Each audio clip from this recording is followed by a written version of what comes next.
우리가 지난주까지 고린도전서를 지금 쭉 1장부터 16장까지 살펴봤습니다. 중간에 좀 이렇게 조금씩 제가 본문으로는 이게 건너뛴 부분들도 있어요. 그러나 어쨌든 한 1년 반에 걸쳐서 고린도전서를 살펴보았고요.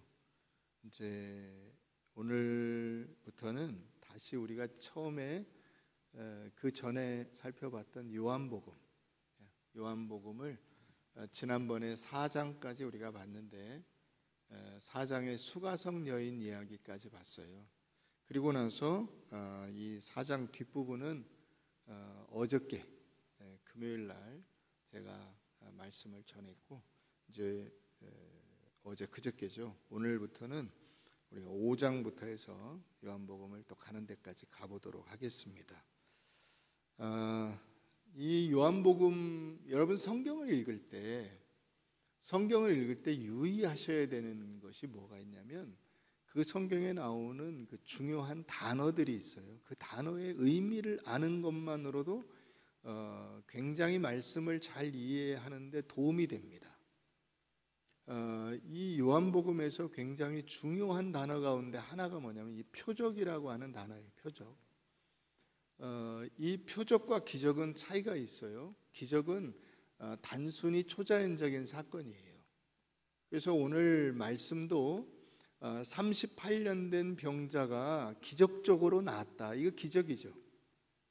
이건 뭐 기적적인 정도가 아니라 그냥 기적이에요. 자, 그런데 그럼 표적은 뭐냐?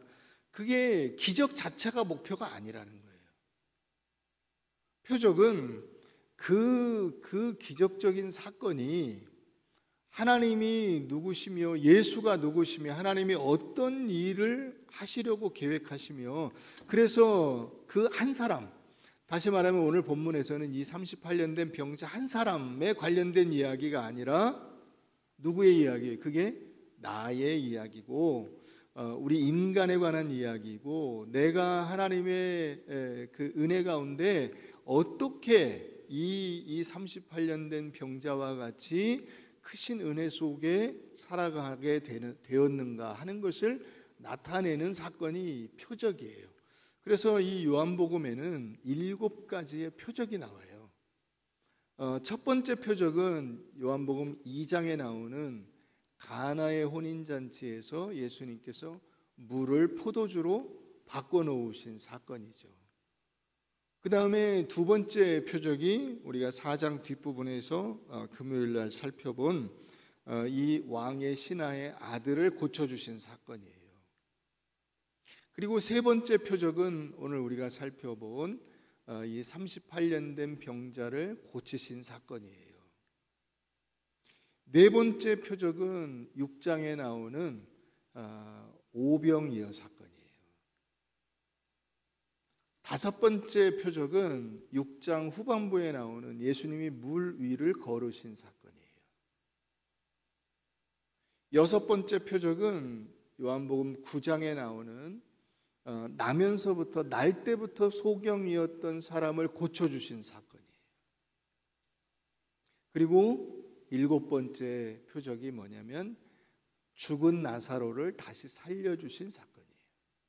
그래서 7개의 표적을 들어요. 이 표적은 그 표적 자체가 목적이 아니고, 그 표적을 통해서 하나님께서 예수 그리스도, 독생자 예수 그리스도를 보내사 죄로 인하여 죽을 수밖에 없는 인간에게 어떤 은혜를 베푸시고 그것을 통해서 우리를 어떤 사람으로 만들려고 하는가 하는 것을 나타내는 사건, 그게 표적이다 하는 거예요. 요한복음에서 굉장히 중요한 단어가 뭐다?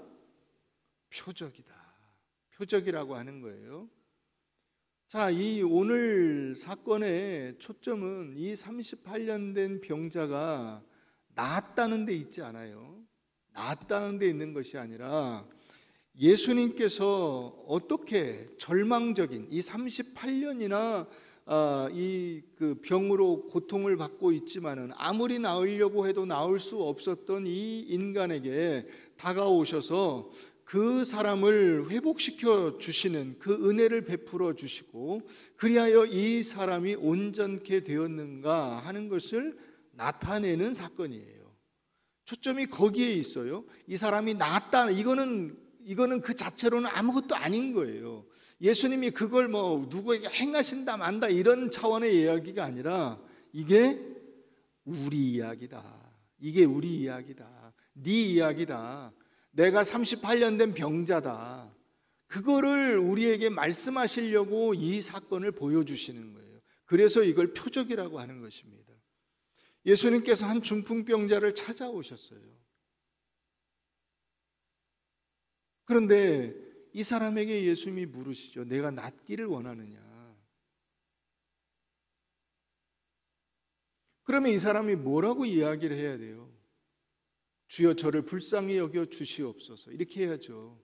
그런데 이 사람이 낫기를 원하기는 원하는데 낫는 방법이 뭘 어떻게 낫기를 원한다는 거예요. 자기가 그 물이 동할 때 맨 먼저 들어가는 그 방법으로 낫기를 원한다는 거예요. 여러분 이게 얼마나 어이없는 이야기인지 아세요? 그럼 예수님이 그 방법으로 이 사람을 치료해 주셨어요? 아니죠. 전혀 그런 방법은 상관이 없이 예수님이 말씀으로 일어나 내 자리를 들고 걸어가라. 이 방법으로 낫게 해주신 거예요. 여러분 이 사람이 누워있던 거기가 베데스다라고 하는 곳이에요. 예루살렘 성이 문이 8개가 있어요. 그 8개의 문 가운데 하나가 양문이에요. 양이 들어오는 문, 양. 그 새끼 양, 어미 양 할 때 그 양이 들어오는 문이라고 이름이 붙여진 그 양문이에요. 여기 옆에 성전이 있어요. 양문 안으로 들어오면 거기 성전이 있습니다. 그러니까 이 이스라엘 백성들이 적어도 1년에 3번은 이 성전에 와서 제사를 드려야 돼요. 멀리 사는 사람들은 멀리서부터 양을 끌고 소를 끌고 오기가 어려우니까 그걸 돈으로 준비해서 가지고 와서 이 예루살렘에 와서 그 양을 사가지고 제사를 드리는 거죠. 그래서 그 이제 성문 밖에서 양을 사가지고 거기서 이 양문으로 들어와서 베데스다 연못에 와서 양을 씻어가지고 하나님 앞에 깨끗한 양으로 제물을 삼아 드리는 거예요. 그래서 아마 베데스다 못이 거기 가까이 있었다고 하는 거예요. 이런 것들이 연관성이 있어요. 그런데 이 베데스다라고 하는 이 단어의 뜻이 뭐냐면 이게 베트와 헤세드의 합성어예요. 베트는 집이고요. 헤세드는 여러분들이 들어보신 적이 있으시죠? 헤세드, 하나님의 자비, 하나님의 은혜, 하나님의 인자하심, 하나님의 긍휼, 그게 헤세드예요. 그러니까 이 베데스다는 은혜의 집, 은혜의 자리예요. 은혜의 자리. 하나님이 은혜를 베푸시는 자리라고 이름을 붙여놓았는데 실제 그 베데스다 연못에서 이 병자가 치료받는다고 전해지는 그 시스템은 전혀 은혜가 아니에요. 그건 뭐죠? 행위죠. 왜요? 물이 움직일 때 맨 먼저 들어가야 돼. 그러면 맨 먼저 들어가려면 달려가야죠. 그러나 여러분 생각을 해보세요. 소경, 다리 저는 자, 혈기 마른 자. 여기 혈기 마른 자는 중풍병자예요. 그러면 소경은 방향을 제대로 잡을 수가 있어요, 없어요? 없어요. 걸려 넘어지면 꽝이에요. 다리 저는 자는 말할 것도 없죠. 다리를 절고 가는데 잘 갈 수가 있습니까? 제대로 갈 수가 없죠.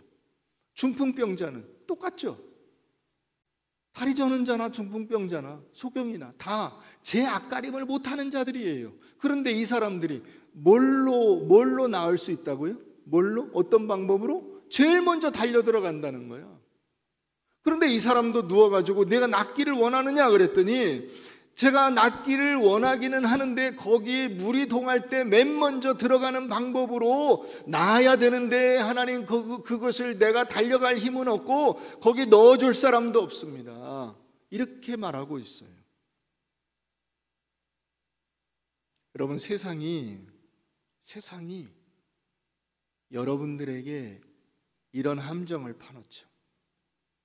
열심히 공부해서 좋은 대학 들어가면 네가 잘 먹고 잘 살 수가 있어. 좋은 직장 들어가면 잘 먹고 잘 살 수가 있어. 돈을 많이 벌면 잘 먹고 잘 살 수가 있어. 그래서 무한한 생존 경쟁을 벌이고 있는 거예요. 그래서 잘 먹고 잘 살고 행복하게 살고 계세요? 누구도 그 방법으로 하나님 앞에 나아갈 수가 없어요. 누구도. 여러분, 결국 인간이 붙잡고 있는 그 삶의 시스템이라고 하는 것 자체가 행위예요. 율법이에요. 내 힘으로, 내 능력으로 무언가를 해낼 수 있다는 거예요. 그런데 여러분, 이 사람을 보세요. 얼마나 웃기나. 자기가 38년 동안 그 일을 했는데 안 됐어요. 근데 뭘 하려고 하는 거죠? 맨 먼저 들어가려고 그래요. 그러면 누가 넣어줄 사람이 없으면 누가 넣어줘요? 여기 지금 각 각양 병자들이 있는데 그 병자들이 맹인, 다리 저는 자, 혈기 마른 자들이 누워 있어요. 근데 자기도 못 들어가는데 누구를 넣어주냐고. 그러니까 애초부터 불가능한 것을 바라보고 있는 거예요. 애초부터 안 되는 일을 바라보면서 38년을 거기서 기다리고 있는 거예요. 얼마나 한심한 인생입니까? 얼마나 한심한 인생입니까? 여러분, 우리가 세상과 기독교에 굉장히 큰 차이점이 있어요. 일반적인 종교와 기독교에 굉장히 큰 차이점이 있어요. 이 예수를 믿는 것과 예수 믿는 것이 아닌 그 모든 것에 차이점이 있어요. 그게 뭐냐? 이 예수 믿지 않는 사람들이 붙잡고 있는, 그건 종교든 뭐 무슨 시스템이든 사회 이념이든 그 무엇이든 간에 그들이 가지고 붙잡고 있는 그 원리가 뭐냐면 인간에게 희망이 있다는 거예요. 내가 할 수 있다는 거예요. 나에게 방법만 알려주면 내가 그것을 얼마든지 할 수 있다라고 생각을 하는 거예요. 내가 방법을 제대로 몰라서 그렇지 방법만 알려준다면 내가 그 방법으로 얼마든지 나 스스로 도를 깨우치고 진리를 획득하고 스스로 그래서 그 도를 깨우치고 진리를 가진 훌륭한 인물로 자랄 수 있다고 생각을 하는 거예요.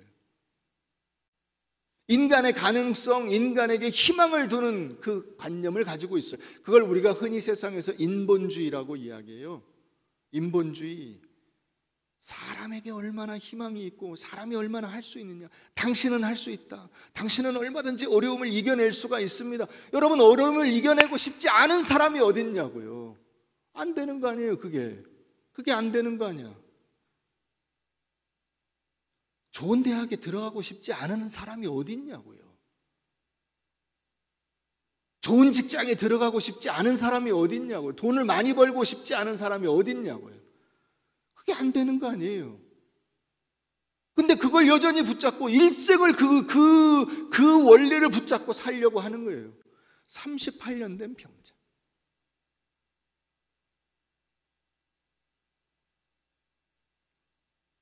하나님은 인간에게 희망이 없다고 이야기합니다. 아무 희망도 없어요. 예수님이 뭐라고 하시는, 예수님이 왜 오셨어요? 내가 너희를 위하여 십자가에 죽어 내 피를 주고 내 살을 주고 내 모든 것을 너에게 주지 않는 한 네 힘으로 구원을 얻어 영원한 생명을 누릴 능력이 없다 너는. 그래서 예수님이 오신 거예요. 이걸 싫어하죠. 세상 사람들은 이 말을 싫어해요. 그래서 뭐라고 비난하냐면 기독교가 독선적이라고 이야기하는 거예요. 인간에게 희망이 없다는 말이 기분 나쁜 거예요. 자기는 희망이 있는데, 자기는 할 수 있는데 내가 왜 못하냐는 거야. 당신은 죄인입니다 그러면 내가 왜 죄인이냐는 거야. 내가 무슨 죄를 지었냐는 거예요. 그게 예수를 믿지 않는 사람들, 예수와 상관이 없는 사람들에게 가장 기분 나쁜 이야기예요. 뭐가 무서워서 예수를 믿어? 뭐가 겁나서 종교를 가져?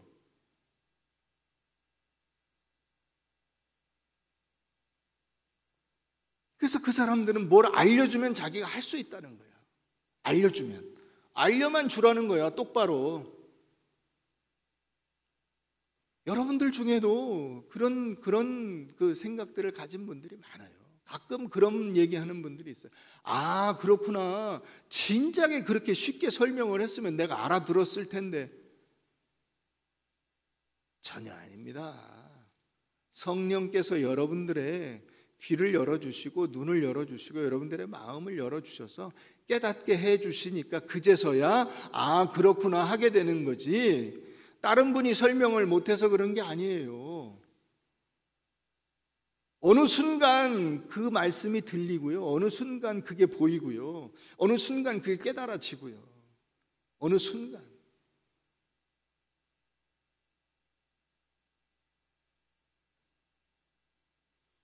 어저께 어떤 권사님이 저희 교역자들을 다 초대해서 자기 집에서 이제 여름 이게 날도 더운데 먹고 힘내라고 이제 밥을 사시겠다. 그래서 이제 핑계는 집에 조금 이렇게 좀 내부 구조를 고쳤는데 와서 예배 드려주시라 이렇게 해서 날짜를 잡아가지고 이제 어제 가게 됐어요. 어제가 이제 비는 시간이 있어가지고 그래서 이제 교역자들이 가서 같이 예배를 드리고 그분이 원래는 자기 집에서 뭐 막 해서 대접을 하는 분인데 이제 제가 그러지 말자 그랬어요. 연세도 있고 너무 힘드시고 하니까 그렇게 하지 마시고 밖에 식당에서 먹읍시다. 어차피 요새는 물가도 올라서 준비하나 밖에 식당에서 먹으나 금액 차이도 크지 않으니 밖에서 먹읍시다. 그래서 이제 예배 드리고 나가기로 한 거예요. 그래서 예배를 드렸는데 우리 교역자들이 다 참 감동을 받고 눈물을 흘렸어요. 권사님이 같이 예배 드리고 그리고는 봉투를 하나씩 이렇게 다 나눠주시는 거예요. 저부터 해서 다 교역자들의 똑같은 금액을 담아가지고 용돈이라고 하시면서 맛있는 거 사드시라고 그러면서 자기가 그날 밥도 사는데 어제 그래서 나눠주는데 나눠주시면서 그 말이 저희들에게 이렇게 굉장히 감동이 됐어요. 내가 얼마나 살지 모르는데 언제 목사님들 용돈 주고 언제 식사 대접하고 이런 기회가 얼마나 있겠냐. 그게 다 울었어요. 저희가 너무 고맙고 감사해서.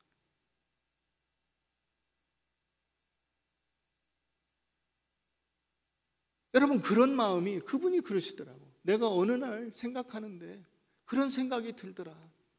그래서 그게 어제가 처음은 아니에요. 그 권사님이 식사 대접을 한 게 어제가 처음은 아니에요. 그 전에도 매년 겨울마다 여름마다 꼭 불러서 보양식 먹여준다고 보신탕 끓여주시고 뭐 또 해주시고 하셨어요.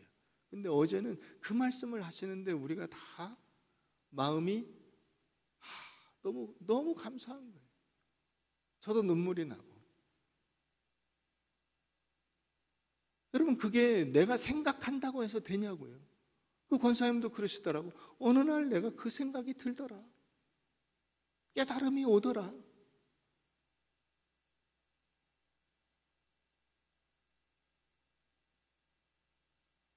여러분 요한복음이 우리에게 말하고 있는 것이 무엇이냐? 인간의 능력으로 하나님을 볼 수 없다는 거예요. 보실래요? 여러분 요한복음 1장 가보세요. 요한복음은 시작부터 이렇게 시작하고 있어요. 시작부터. 자 3절 보세요. 만물이 그로 말미암아 지은 바 되었으니 지은 것이 하나도 그가 없이는 된 것이 없느니라. 그 안에 생명이 있는데 이 생명은 사람들의 빛이다. 자 그런데 이 빛을 볼 수 있느냐? 빛이 어둠의 빛이 돼 어둠이 깨달았다 못 깨달았다? 못 깨달았다. 빛이 비치는 것 자체도 인식을 못해요. 사람이 있는데 이 눈알이 없어요. 그래서 빛이 있는지 없는지조차도 몰라. 이게 인간이라고요. 이게. 그런데 우리는 어떻게 착각을 하죠? 12절 가보세요. 여러분들이 엄청 이런 말씀들을 붙잡고 있죠. 영접하는 자 곧 그 이름을 믿는 자들에게는 하나님의 자녀가 되는 권세를 주셨으니. 여러분 내가 영접합니까? 내가 영접합니까? 내가 하나님이 있는 줄 깨닫고 그 하나님 앞에 나가서 무릎을 꿇어야 되겠다 생각이 들고 그런 결단이 생깁니까? 안 돼요. 안 돼요. 그래서 여러분 12절보다 훨씬 더 중요한 원리가 어디에 담겨 있냐? 13절에 있어요. 13절을 꼭 기억하세요. 13절. 12절을 외우려거든 13절을 같이 외우셔야 돼요. 13절, 이는 혈통으로나 육정으로나 사람의 뜻으로 나지 아니하고 오직 하나님께로부터 난 자들이니라. 하나님이 살려주셔야 사는 거예요. 하나님이 구해주셔야 구함을 받는 거예요. 하나님이 고쳐주셔야 낫는 거예요. 불치병에서. 이걸 우리가 잊어버리고 내가 열심히 노력해서 내가 열심히 최선을 다해서 살면 된다 하면 안 되는 게 어딨냐, 나에게 가능성이 있다, 당신은 할 수 있습니다, 그런 얘기에 속아 넘어가지 마세요.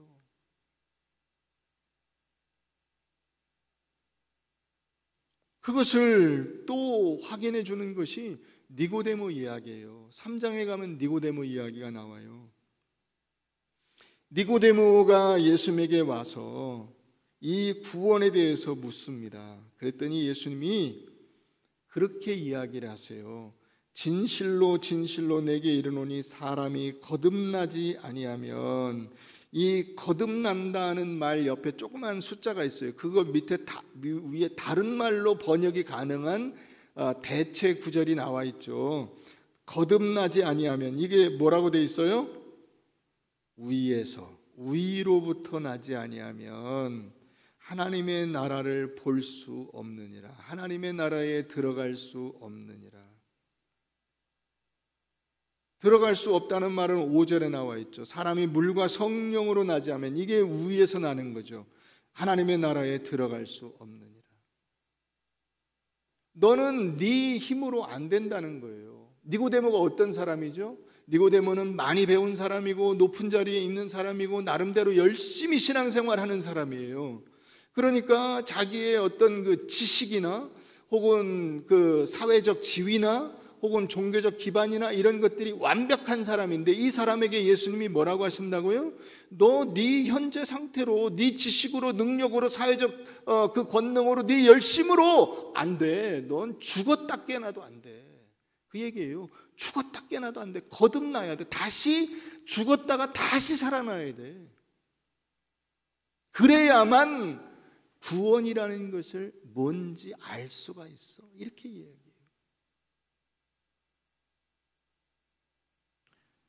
여러분, 그러니까 우리가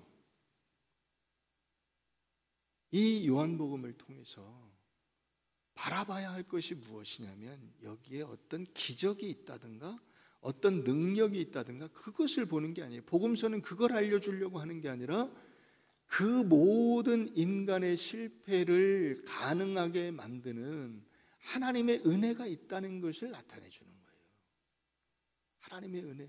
이 하나님의 은혜를, 이 하나님의 은혜와 대비되는 그 단어가 이 본문에 있어요. 그게 뭐냐면, 자, 이 오늘 본문에서 이 병자가 몇 년 동안 고침을 받지 못한 병자예요? 예? 38년. 그럼 왜 38년일 것 같아요? 이 사람이 38년을 고생했대. 그러면 예를 들어서 100년을 고생한 환자가 나오면 더 대비가 되지 않아요? 고생 많이 했다. 고생 많이 했다는 뜻이라면 100년 고생한 사람을 갖다 앉혀놓고 네가 100년 동안이나 고침을 받지 못하였으나 내가 너를 고쳐주리라, 뭐 이렇게 하실 거 아니야. 근데 38년이야. 이거 의미가 있어요. 자, 신명기 2장을 한번 가보십시다. 신명기 2장.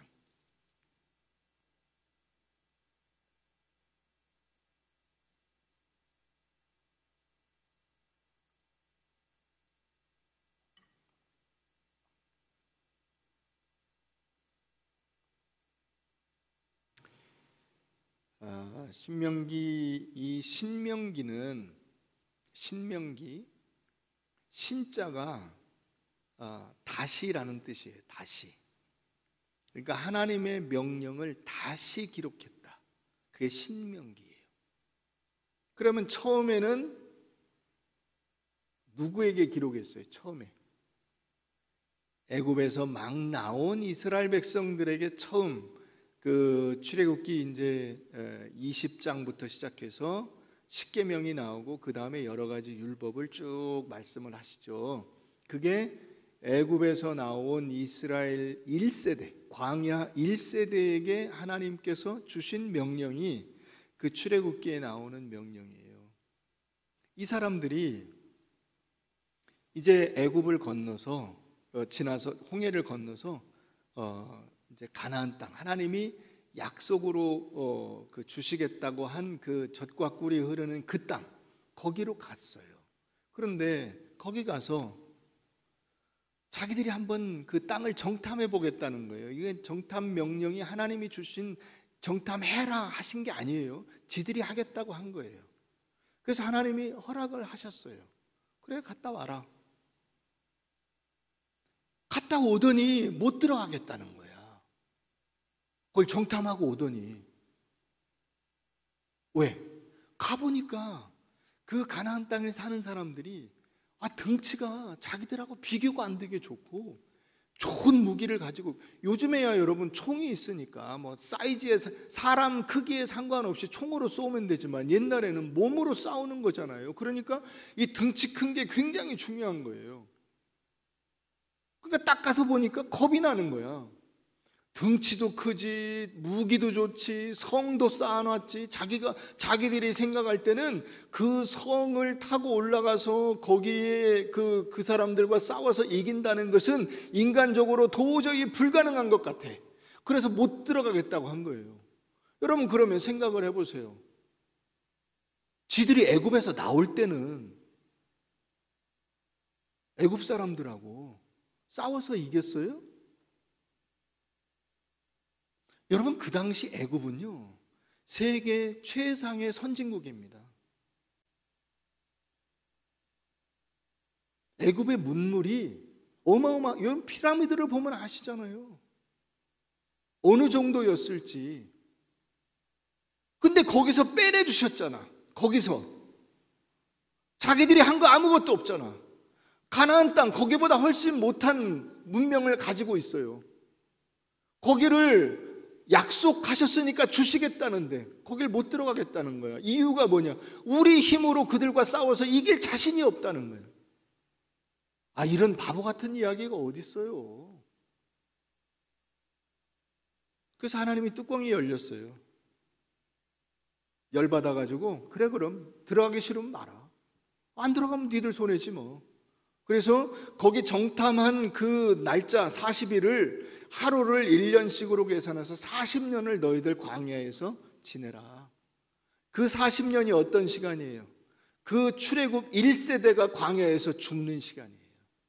광야에서 자기들 힘으로 가나안 땅을 싸워서 이겨내겠다고 했으니까 어디 그럼 니들이 해봐. 니들이 해봐. 그게 죽는 게 목표가 아니에요. 그럼 니들이 해봐. 니들 힘으로. 시간을 준 거예요.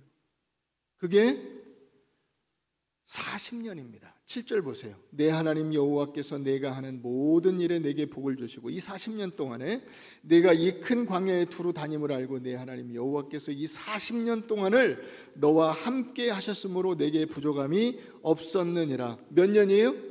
40년. 자, 근데 14절 가보세요. 14절. 가데스 바네아에서 떠나, 이 가데스 바네아는 조금 아까 설명한 그 가데스 바네아예요. 이스라엘 백성들이 가나안 땅에 들어가려고 딱 준비를 했었던 그 자리, 거기서 이제 나와서 다시 이제 그 다음에 세렛 시내를 건너기까지. 이 세렛 시내는 이스라엘 백성들이 이제 가나안 땅에 어디로 들어가냐면 요단강으로 들어가요. 요단강을 건너서.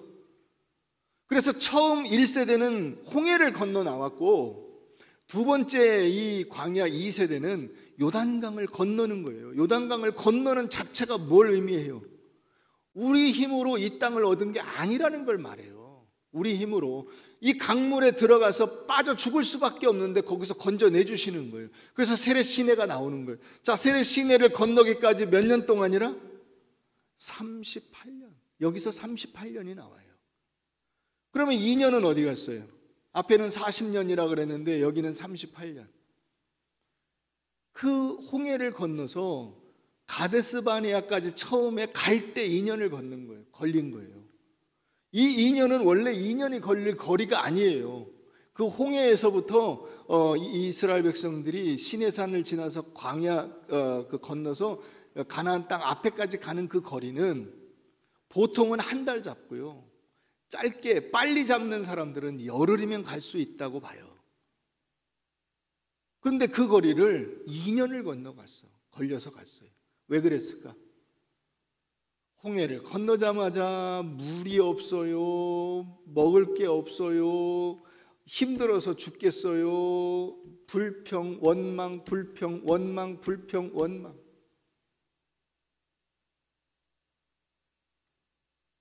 그래서 2년을 거기서 소비하고 이 가데스 바네에서부터 다시 요단강을 건너기까지 38년이 걸린 거예요. 왜 요단강을 꼭 건넜어야 됐냐? 처음에 홍해를 건넜는데 두 번째 세대는 홍해를 안 건넜기 때문에 요단강을 건너게 한 거예요.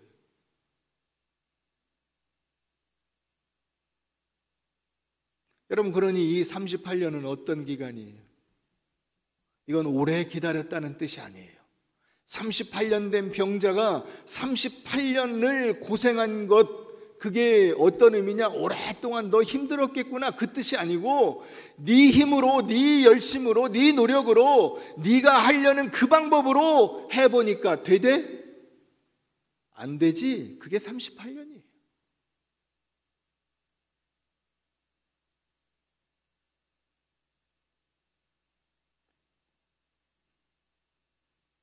인간이 아무리 노력하고 애써도 자기가 원하는 그 자리에 자기 마음대로 가지지가 않아요.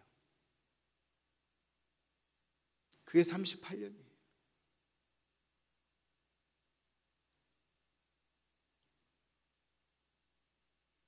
베드로에게 예수님이 찾아오셨을 때에 예수님이 베드로에게 말씀하시죠. 깊은 데로 가서 그물을 내려라. 배 오른편에 그물을 내려라. 주여, 제가 밤이 맞도록 수고하였으되 얻은 것이 없지만은, 그거예요. 밤이 맞도록, 밤새도록 그물질을 했어요. 여기 가면 나올래나 저기 가면 나올래나 열심히 그물을 내렸어요. 근데 한 마리도 잡지 못했어요. 그게 여러분 인생이에요.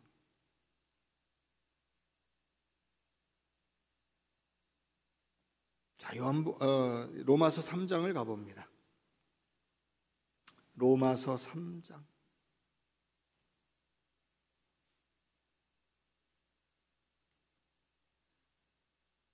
신약 로마서 3장 9절을 보겠습니다. 로마서 3장 9절. 그러면 어떠하냐? 우리는 나으냐? 결코 아니라. 유대인이나 헬라인이나 다 죄 아래에 있다고 우리가 이미 선언하였느니라. 기록된 바 의인은 없나니 하나도 없으며 깨닫는 자도 없고 하나님을 찾는 자도 없고 다 치우쳐 함께 무익하게 되고 선을 행하는 자는 없나니 하나도 없도다. 그들의 목구멍은 열린 무덤이요 그 혀로는 속임을 일삼며 그 입술에는 독사의 독이 있고 그 입에는 저주와 악독이 가득하고 그 발은 피 흘리는데 빠른지라 파멸과 고생이 그 길에 있어 평강의 길을 알지 못하였고 그들의 눈앞에 하나님을 두려워함이 없느니라 함과 같으니라. 의인이 없어요. 자기 힘으로 구원 얻을 그런 능력을 아무도 갖고 있지 않아요. 깨닫는 자도 없고 하나님을 찾는 자도 없어요. 다 치우쳐 함께 무익하게 되고 쓸모없는 존재예요.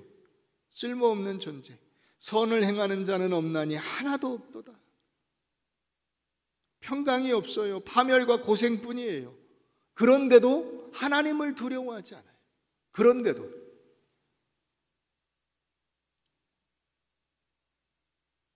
인간의 전적 부패와 무능력, 그것이 성경에서 말하고 있는 인간 존재의 근본적인 모습이에요. 우리가 가진 한계예요. 그게 38년 된 병자예요. 이게 표적인 이유가 바로 여기 있는 거예요.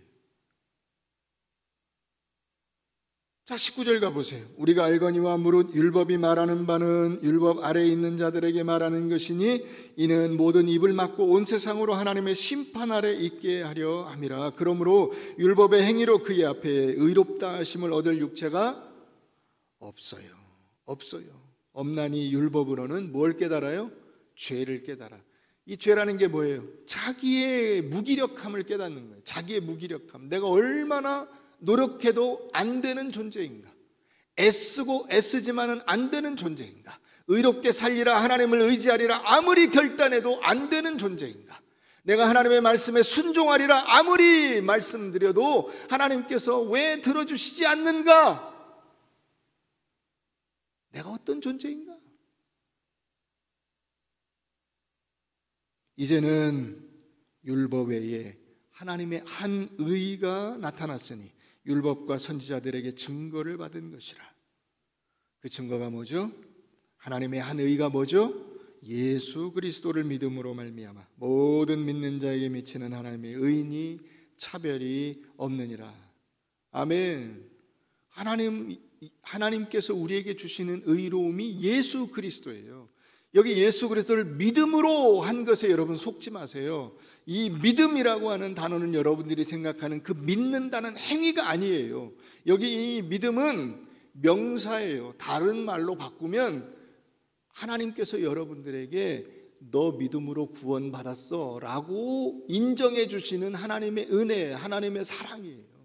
그래서 예수 그리스도를 믿음으로 말미암아는 예수 그리스도를 우리에게 주신 그 하나님의 사랑으로 말미암아, 하나님의 은혜로 말미암아, 하나님께서 내게 베풀어 주신 그 무조건적인 긍휼과 자비로 말미암아 라는 말이에요.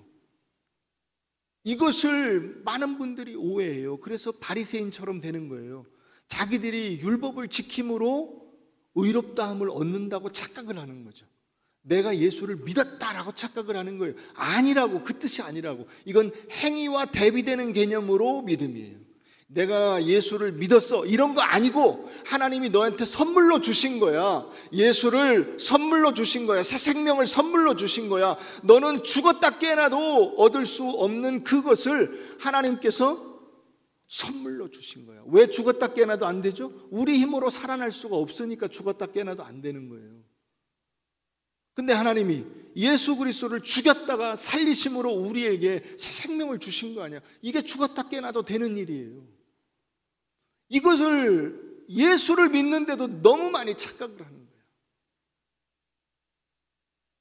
38년 된 병자처럼 살아요. 맨날 저것만 내가 하면 내가 이기는데, 저것만 하면 내가 성공하는데, 저것만 하면 내가 다른 사람들에게 내가 얼마나 훌륭한 사람인지 보여줄 텐데, 저것만 하면 할 능력도 없고 할 힘도 없고 해봤는데 안 되는데도 불구하고 계속 38년 동안 죽도록 이 일을 되풀이하고 있는 거예요. 여러분, 이 불쌍한 인생의 그 굴레에서 벗어나셔야 돼요. 그게 하나님의 은혜를 아는 거예요. 지금 이 은혜의 원천이 지금 예수님이 옆에 와 계시잖아요.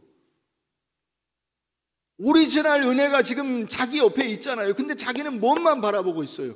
그 옆몸만 쳐다보고 있어요. 저기에 1등으로 들어가면 내가 낫는다는 생각만 하고 있어요. 얼마나 답답한 일일까요? 얼마나? 예수님이 그걸 모르고 말씀하셨을까요? 그러니까 이게 은혜인 거예요. 그래서 이게 자비인 거예요. 그래서 긍휼인 거예요. 불쌍히 여겨주시는 거예요. 내 자리를 들고 일어나 걸어가라.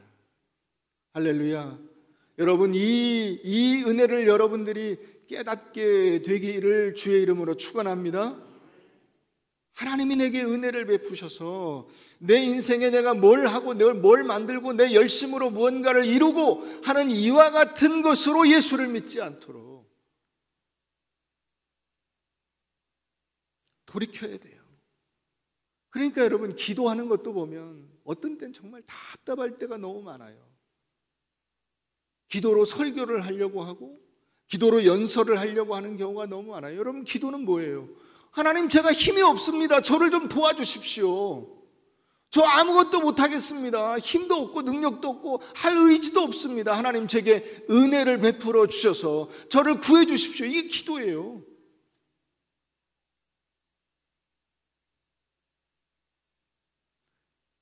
세상에서 제일 바보가 누구냐면 내가 구해서 받았다는 사람이에요.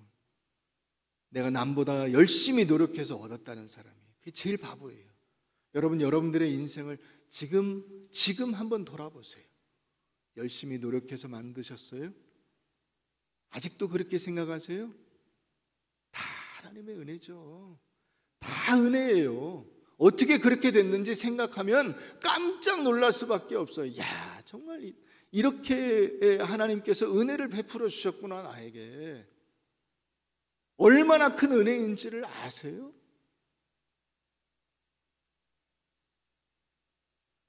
여러분, 교회는 어떤 곳이냐? 교회는 바로 이 은혜를 깨달은 사람들이 그 은혜 받은 기쁨과 감사를 나누는 곳이 교회예요. 은혜는 내가 하나님이 나에게 왜 은혜를 주셨는지, 언제 은혜를 주셨는지조차도 모르는 게 은혜예요.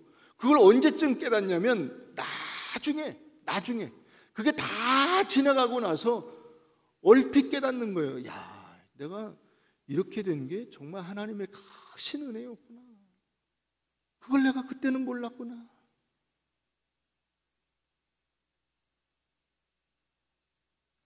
아직도 많은 분들이 때를 씁니다. 하나님, 저를 제일 먼저 넣어주십시오. 하나님, 제 자식을 맨 먼저 넣어주십시오.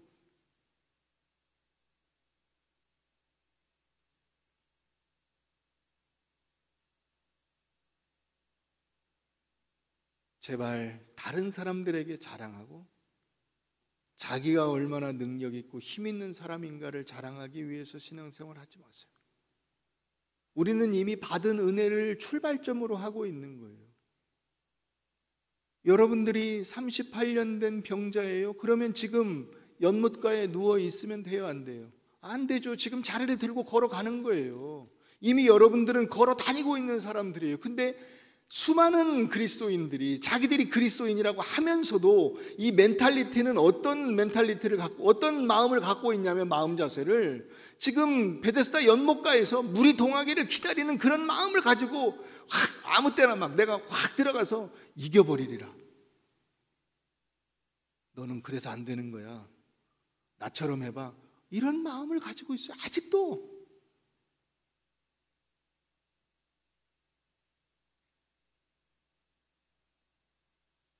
우리가 다 은혜 받은 사람들임을 기억하시고 치료받아 깨끗하게 된 하나님의 자녀들임을 기억하시고 하나님의 은혜에 무한히 감사하면서 다른 사람들을 볼 때 옛날에 나를 보는 것 같은 그 찔림과 안타까움으로 겸손하게 대하시고 다른 사람들을 사랑하시고 성도로서 가지는 용기와 믿음을 가지세요.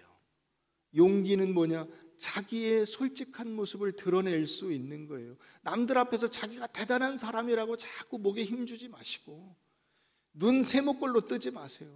눈에 검은 부분보다 흰 부위가 왜 이렇게 많아? 교회에 오면 다 눈이 허예요. 막 옆으로 떠가지고.